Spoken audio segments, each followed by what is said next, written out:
Začínať na Slovensku nedeľné zamyslenie vetou nemajú vína môže znieť provokačne. Veď podľa štatistik z roku 2022 Slovák nad 15 rokov vypil za rok 15 litrov čistého alkoholu. Počas pandémie sme prevýšili v tejto aktivite svetový priemer dvojnásobne. Napriek tomu, že alkohol je témou mnohých vtipov a niektoré známe osobnosti sa rady chvália jeho nadmernou konzumáciou, všetci vieme, že je to problém. Ale evanjelium o svadbe v Káne Galilejskej nerieši otázku nadmerného pitia alkoholu.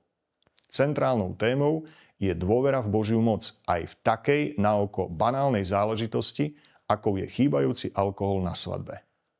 Zámerne hovorím banálna záležitosť, pretože aj Ježiš na prosbu svojej matky, aby im pomohol, zareagoval príkro. Čo mňa a teba žena do toho? Ešte neprišla moja hodina. Ale slovo matky je pre syna silné a tak Ježiš premení niekoľko kamenných nádob vody na výborné víno.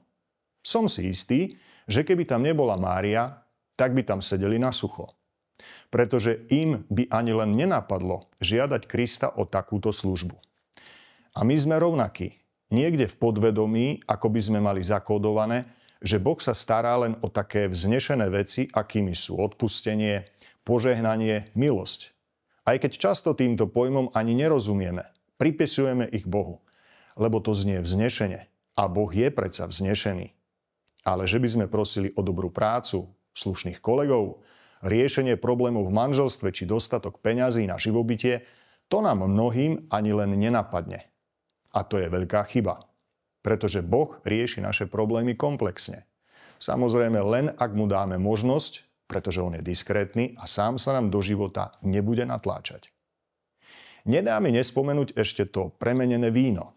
Bolo také skvelé, že svadobní hostia boli z neho unesení a ženich dostal zaň pochvalu.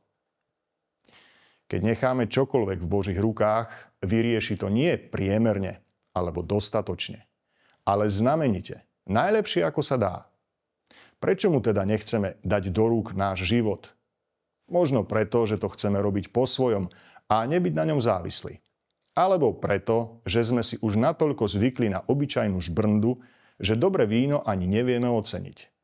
Lebo keby sme vedeli, kto vie, či by tie naše alkoholové štatistiky nevyzerali o poznanie priaznivejšie.